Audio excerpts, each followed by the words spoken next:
Benjamin Netanyahu की जंगबाज सियासत और अपनी कुर्सी बचाने की हवस ने आज पूरे मिडल ईस्ट को तबाही के दहाने पर लाकर खड़ा कर दिया है। गजा में बेकसूर लोगों, मासूम बच्चों और औरतों पर जो कहर ढाया जा रहा है उसने दुनिया के इंसानी ज़मीर को झकझोर कर रख दिया है। नेतन्याहू की जिद का आलम यह है कि वो अब सिर्फ गजा तक रुकना नहीं चाहते, बल्कि उनकी सनक ने लेबनान से लेकर ईरान तक पूरे खित्ते को आग में झोंक दिया है। दुनिया भर के मुल्क और ह्यूमन राइट्स ऑर्गेनाइजेशन लगातार सीज फायर की अपील कर रहे हैं, लेकिन नेतन्याहू के सिर पर सिर्फ और सिर्फ जंग का भूत सवार है। इस पूरी जंग के पीछे नेतन्याहू की साजिश और सियासत दोनों छुपी हुई है। 28 फरवरी को ईरान पर हमले से ठीक पहले नेतन्याहू ही अमेरिका गए थे और ट्रंप को समझाया था कि ईरान पर हमला करना, वहां रिजीम चेंज करना बहुत ही आसान है। इसके लिए व्हाइट हाउस के ओवल रूम में नेतन्याहू ने ट्रंप और उनकी टीम को एक लंबा चौड़ा प्रेजेंटेशन दिया था। नेतन्याहू की इस चिकनी चुपड़ी बातों और प्रेजेंटेशन से अमेरिकी हुक्काम मुतासिर हुए और ईरान पर एक बड़ा हमला। लेकिन इस हमले के वो नतीजे हासिल नहीं हुए जिसका ख्वाब नेतन्याहू ने ट्रंप को दिखाया था। नतीजा ये हुआ कि जंग के तकरीबन 6 महीने के दौरान अमेरिका खुद इज्जत के साथ सीज फायर करना चाहता रहा, लेकिन जब सीज फायर की बातें हुई, नेतन्याहू ने उन तमाम कोशिशों को नाकाम करके ट्रंप को जंग में उलझाए रखा, फंसाए रखा। ईरान जंग में सीज फायर की सबसे बड़ी पहल इस्लामाबाद में हुई। अमेरिका और ईरान के बीच 17 जून को एक बहुत ही अहम MOU यानी समझौते पर इत्तेफाक हुआ। इस समझौते के तहत ईरान ने इस शर्त पर सीज फायर के कागजात पर दस्तखत किए थे कि लेबनान और गजा समेत सभी मोर्चों पर फौरन हमले रोके जाएंगे। इस समझौते का मकसद पूरे इलाके में अमन बहाल करना था ताकि आम लोगों की जान बचाई जा सके। लेकिन नेतन्याहू की हठधर्मी ने इस समझौते को नाकाम कर दिया। नेतन्याहू ने इस MOU को मानने से साफ इनकार कर दिया और लेबनान पर हवाई और ज़मीनी हमले लगातार जारी रखे। नतीजा ये हुआ कि कुछ ही दिनों के अंदर ही ये सीज फायर टूट गया और जंग फिर से शुरू हो गई। ईरान से जारी जंग के बीच ट्रंप को तकरीबन 3 साल तक तबाह हो चुके गजा की याद आई। ट्रंप गजा के पीस प्लान लेकर सामने आए। जोर शोर से इस 15 पॉइंट्स पीस प्लान का ऐलान किया गया। इस पीस प्लान में गजा में तुरंत जंग रोकने, आम लोगों तक खाना और दवाएं और इंसानी मदद बिना किसी रुकावट के पहुंचाने, हमास के हथियार डालने और इजरायली फौज की फेज वाइज गजा से वापसी की शर्तें रखी गई।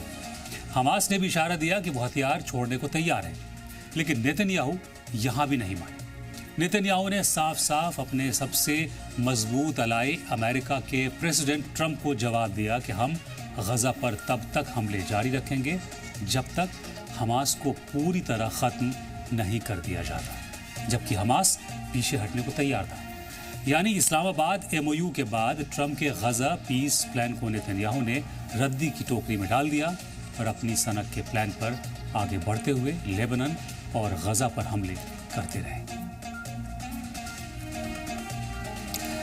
इन दो बड़ी अमन की नाकाम कोशिशों के बाद अमेरिकी प्रेसिडेंट डोनाल्ड ट्रंप फिर इशारा दे रहे हैं कि ईरान के साथ बिना किसी न्यूक्लियर डील के भी जंगबंदी की जा सकती है। तो नेतन्याहू को ट्रंप का यह बयान भी पसंद नहीं आया। नेतन्याहू ने फौरन बयान दिया कि जब तक वो इजराइल के PM हैं, ईरान को न्यूक्लियर एनरिचमेंट में आगे नहीं बढ़ने देंगे और ये जंग यूं ही जारी रहेगी। उन्होंने यहां तक कह दिया कि अगर अमेरिका जंग रोकता है तो इजराइल अकेले ये जंग लड़ेगा, यानी ईरान पर इजराइल हमले करेगा। नेतन्याहू का ये बयान साफ है कि वो अब अपने सबसे बड़े मददगार अमेरिका की बात सुनने को भी तैयार नहीं है। उनकी ये सनक सीधे सीधे दुनिया के ताकतवर ममालिक की डिप्लोमेसी को ठेंगा दिखाने जैसी है।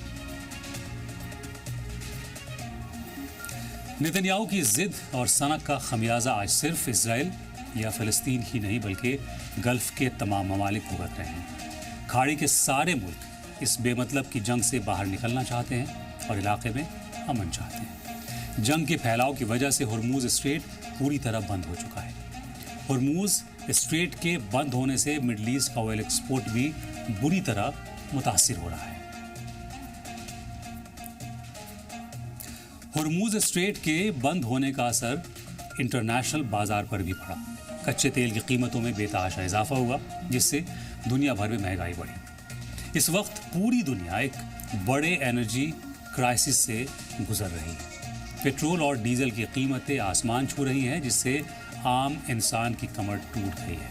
लेकिन इन सब बातों से बेफिक्र नेतन्याहू दिन रात सिर्फ जंग करने और इस तबाही को जारी रखने की कस्में खाते रहते हैं। अब सवाल ये उठता है कि क्या एक इंसान की कुर्सी बचाने की लालच और उसकी सनक का नतीजा क्या पूरी दुनिया भुगतेगी? नेतन्याहू के इस अड़ियल और गैर जिम्मेदाराना रवैये ने पूरी दुनिया को तबाही के दहाने पर लाकर खड़ा कर दिया है।